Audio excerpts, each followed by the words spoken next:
छात्रों, मित्रों, विद्यार्थियों, लिखा हुआ अपने बाप का। मैंने माना कि डिजिटल बोर्ड होते हैं और बहुत तेज़ी से फटाफट डायग्राम आ जाते हैं, पूरी लेवलिंग आ जाती है। तो हमेशा याद रखिए, हाई एंट्रोपी लो इन्फॉर्मेशन, वो जितना तेज़ी से उसके ऊपर आएगा उतना तेज़ी से जाएगा भी। आपको देखने में तो अच्छा लगेगा, लेकिन इतनी जल्दी जो है ह्यूमन ब्रेन जो है उसको कैप्चर करके स्टोर नहीं कर पाता है। तो बहुत फास्ट ट्रैक है। ये आपकी देसी दवा है, लिखा हुआ अपने बाप का। चाहे कुछ भी हो जाए, वो एक बार पटक के मारा जाएगा, लेकिन आप कभी नहीं हारोगे। आप इस बात को दावे के साथ रखिए कि it will stay for a long time in your mind. ये आपके दिमाग बना रहेगा, कैसे चित्र बनाए, कैसे हेडलाइन। क्योंकि आप लिखते हो तो आपकी कनेक्टिविटी जो है वो ब्रेन के साथ जुड़ती है, और जब डिजिटल से जुड़ते हो तो आपको आँखों से और कान से जो है कनेक्शन जुड़ता है, और आप फटाफट आनंद तो लेते हो, और जिसमें आनंद बहुत आता है वो चीज़ टिकती नहीं है। ओके। और अब हम आपके सामने सेंस ऑर्गन फ्रॉग के लेके आ रहे हैं, और देखिए क्या क्या होता है। Always remember, sense organ in frog कितने हैं, ये आपका पहला सवाल है। लिखा हुआ उन्हें बाप का हेडलाइन ही याद नहीं आएंगे, लाइन ही समझ में नहीं आएगी, तो आपका सवाल एमसीक्यू कहाँ से कर लोगे।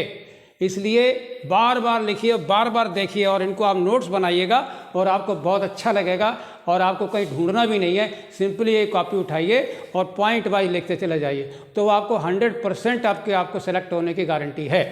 आइए, सेंस ऑर्गन ऐसे ऑर्गन जो वातावरण से उद्दीपन यानी सूचनाएं ग्रहण करते हैं, और उसी के अनुसार बॉडी जो है वो आपका एक्शन स्टिमुलस देती है।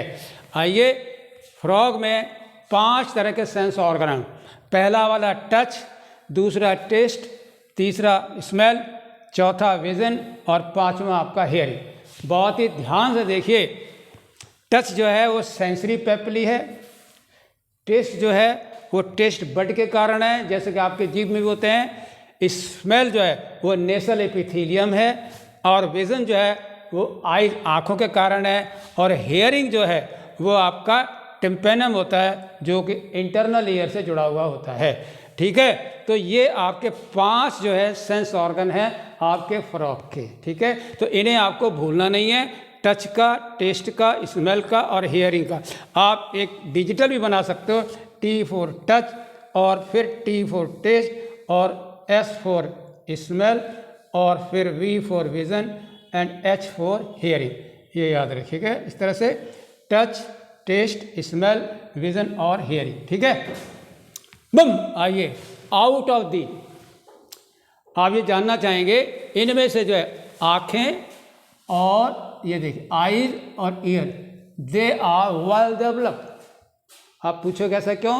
कि आपको आईज का एक डेफिनेट स्ट्रक्चर है, ईयर का भी आपका डेफिनेट स्ट्रक्चर है, इंटरनल ईयर होता है। ठीक है, और वेल डेवलप्ड। लेकिन बाकी के जो है इन 2 को छोड़ करके, ठीक है, और ईयर को छोड़ करके, इसको छोड़ करके आपके जो 3 जो है ये जो है रेस्ट सेंस ऑर्गन, किसके? टच के, स्मेल के और टेस्ट के, वो मात्र क्या है? सेलुलर एग्रीगेशन, यानी कोशिकाओं का ऐसा समूह जो इकट्ठा होकर के नर्व एंडिंग से जुड़ा होता है, और एक पर्टिकुलर स्पेसिफिक उद्दीपन को, स्टिमुलाई को ग्रहण करता है, इनपुट लेता है, फिर बाद में आपको आउटपुट देता है। देखिए, ये रेस्ट, ठीक, सेंस ऑर्गन जो है दे आर सेलुलर स्ट्रक्चर, कोशिकीय एग्रीगेशन समूह है around the nerve ending. Suppose करिए ये आपकी नर्व एंडिंग हो रही है इस तरह से, तो इस तरह तमाम सारे जो है आपके सेल का एग्रीगेशन है। ठीक है, टच का हो, स्मेल का हो। ठीक है, आइज के बारे में अब आइए। These are a pair of spherical structure है। मेढक में नेक, गर्दन नहीं होती है, तिकोना उसका मुंह होता है, उसके किनारे पर ऊपर की ओर उठे हुए आँखें होती हैं।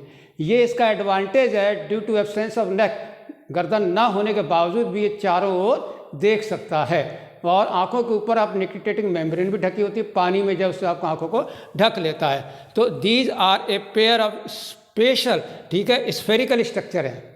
सिचुएटेड कहाँ पर है? In the orbit of school.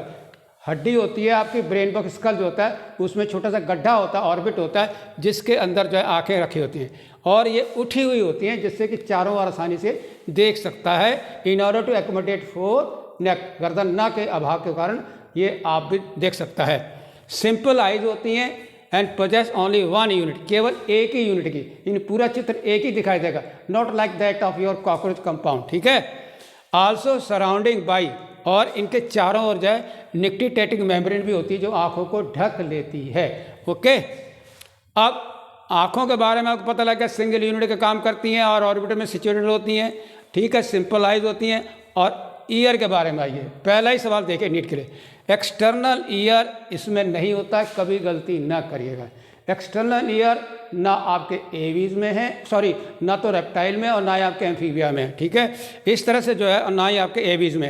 External ear जो है एब्सेंट इन फ्रॉग, तो फ्रॉग में आप याद रखिए कि बाहर के केंद्र जो है कान नहीं होते हैं, पिन्ना जो है इसमें नहीं होते, जैसे कि हम लोगों का एक्सटर्नल इन्ना है। ओनली टिम्पेनम, कान जो है वो रिप्रेजेंट करता है केवल एक टिम्पेनम की झिल्ली होती है जो कि बाहर से दिखाई देती है, ठीक है। और बहुत ही इंपॉर्टेंट सवाल आपका ये जा रहा है नीट के लिए, बहुत इंपॉर्टेंट, ध्यान दीजिएगा। The year is an organ of hearing, आप सुनते तो हो ही, उसके साथ साथ एक बहुत बढ़िया सवाल है, as well as balancing organ भी है, इक्विलिब्रियम, आपके बॉडी का संतुलन साम्य अवस्था बना के रखता है। रिमेंबर, कान के दो फंक्शन है, hearing and balancing, okay. Presence of nictitating membrane NEET के लिए ध्यान रखिए, कान के दो फंक्शन हियरिंग और बैलेंस, ये याद रखिए।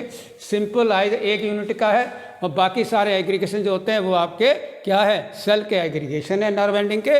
और 5 तरह के आपके सेंस ऑर्गन हैं जिसमें टच, टेस्ट और स्मेल और विजन और हियरिंग और टेस्ट, ये दो जो है वेल डेवलप्ड हैं, बाकी जो है सेलुलर एग्रीगेशन होके।